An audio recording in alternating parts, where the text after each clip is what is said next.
د غزني ولایت په مرکز کې د لسګونو ورزشکارانو ترمنځ د پانکرېشن رزمي سیالۍ ترسره شوه.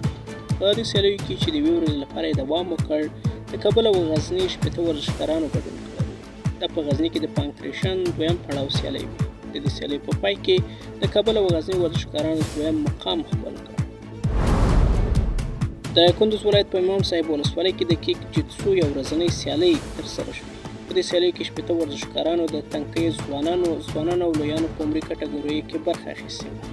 د پایلو له مخې 10 ورزشکارانو د خپلو سیالانو په ماتولو سره بریا ترلاسه کړه. او د جوزجان ولایت په شبرغان ښار کې د کانګفوتوا 14 پړاو سیالۍ پای ته ورسېدې.